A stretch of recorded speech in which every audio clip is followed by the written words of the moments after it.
Bismillahirrahmanirrahim. Assalamualaikum warahmatullahi wabarakatuh. Bapak-bapak, ibu-ibu, mas-mas, mbak-mbak, khususnya adik-adikku sekalian yang dirahmati Allah dimanapun Anda berada, kembali di IIP Channel bersama saya, IIP Wijayanto. Kali ini tema kita adalah saat mantan benar-benar serius membencimu, maka tidak akan lama lagi dia akan kembali membuka hatinya untukmu. Ya, jadi seperti beberapa kali saya sampaikan ya, bahwa hidup kita di dunia ini itu mematuhi satu sistem yang bernama sunnatullah. Ya, berbagai hal yang ada di alam semesta ini kalau kita amati memiliki pola-pola yang sama. Ya, sebagai contoh, kemarin saya pernah memberikan ilustrasi ya, ketika saya lemparkan sebuah boneka, maka pada satu titik boneka ini akan berbalik ke bawah kembali. Ya, jadi kalau bisa saya ilustrasikan, lintasannya kurang lebih seperti ini ya. Ini kira-kira ya. Nah, jadi sebuah bola nih misal ya, dilempar ke atas, nah dia akan mencapai puncak lintasannya begitu. Setelah itu dia akan berbalik turun ke bawah kembali.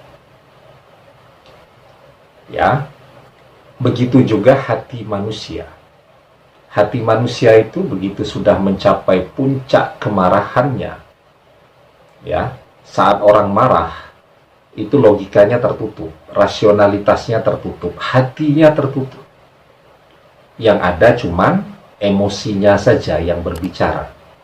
Maka pada saat itu, kadang-kadang orang yang kita cintai, saat dia mencapai puncak kemarahan, puncak kebenciannya, Anda sudah mengenalnya selama bertahun-tahun, tetapi Anda bahkan seperti tidak pernah mengenalnya ketika orang sudah gelap mata. Ya, gelap mata itu satu dipengaruhi faktor emosi, dan emosi itu adalah energi yang panas ya. Energi yang panas di dalam diri manusia itu adalah suhu atau suasana yang sangat disukai oleh para iblis, para setan ya, sehingga ketika manusia sedang marah, dia tidak berusaha mengendalikannya, maka iblis, setan dan seterusnya itu akan ikut bergabung sehingga menambah puncak kemarahan tadi ya. Nah, seharusnya kalau dia bisa mengendalikan emosinya, mungkin kemarahannya cuma sampai puncaknya di sini nih ya. Tapi karena kemudian iblis, setan, kemudian teman-temannya yang menghasut masuk semua, maka puncak kemarahannya akan berada di sini. Ya. Kalau kita lihat ya dalam kehidupan nyata sehari-hari ya, di dalam berbagai peristiwa, apa contoh, misal banjir ya. Banjir itu ada posisi titik tertingginya, masuk musim hujan, kemudian kanal-kanal, bendungan-bendungan yang dibuat oleh manusia tidak bisa lagi menahan curahan air hujan, maka akan luber. Ya, masuk ke daratan, memasuki pemukiman penduduk dan seterusnya. Akhirnya terjadi banjir, ya. Nah, tapi pada satu titik musim hujannya juga akan berkurang. Sehingga disitulah air kemudian akan berkurang juga dengan alamiah ya. Nah, setelah itu misal contoh lagi itu erupsi gunung berapi. Jadi pada saat gunung berapinya sedang mengeluarkan energinya ya, memproduksi magma, menghasilkan energi yang sangat besar untuk dikeluarkan, bisa eksplosif ya, bisa efusif ya, menyamping itu. Nah, maka pada saat itulah manusia harus menyingkir. Karena kekuatan alam itu tidak usah dilawan, sangat kuat, dan itu bukan ranahnya manusia. Kalau alam sedang mau bekerja, manusia minggir dulu. Ya, apalagi contoh, ya, misal kita bisa lihat tuh beberapa waktu yang lalu tsunami COVID-19 di India, sampai 300.000 rata-rata pasien baru setiap hari. Ya, bisa dilihat tuh di situsnya Worldometers ya. Saya sehari 14 kali itu ngintip situsnya Worldometers untuk mengamati perkembangan penanganan wabah pandemi COVID-19 di seluruh dunia. Saya amati itu India. Ya, India terus naik ya, mencapai 300.000 selama beberapa hari. Alhamdulillah lambat laun perlahan mulai turun ya. Semoga tidak naik lagi. Nah, jadi seperti itulah kurang lebih sunatullah yang berlaku di dalam kehidupan manusia sehari-hari. Ada titik nol, kemudian orang akan mencapai puncaknya, dan setelah itu dia akan berbalik kembali untuk normal seperti sedia kala.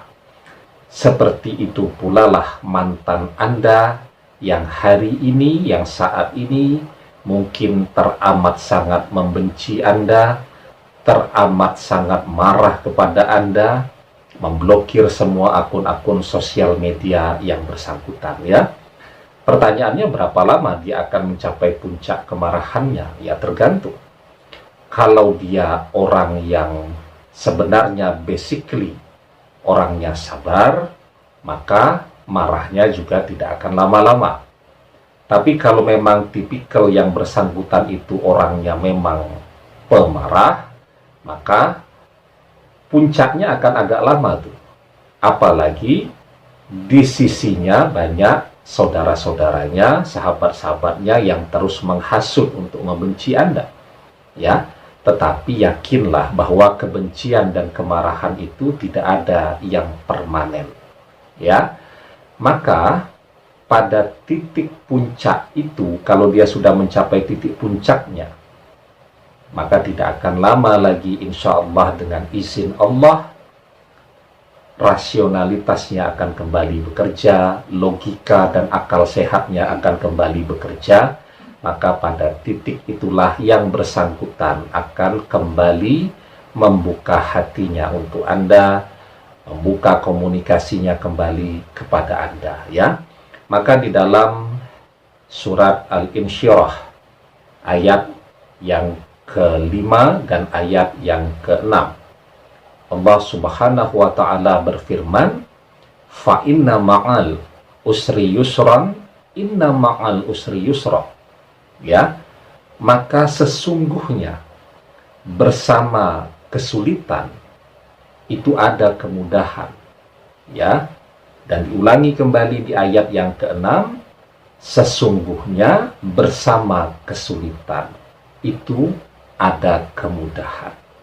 Ya, jadi kalau Anda bertanya-tanya, kapan kira-kira mantan Anda akan kembali berkomunikasi dengan Anda setelah Anda mengalami puncak kesulitan untuk berkomunikasi dengan dia, maka disitulah tanda kemudahan akan segera dibukakan untuk semua usaha Anda pada saat ini. Demikian, semoga bermanfaat. Wallahu a'lam bissawab, billahi taufiq wal hidayah. Assalamualaikum warahmatullahi wabarakatuh.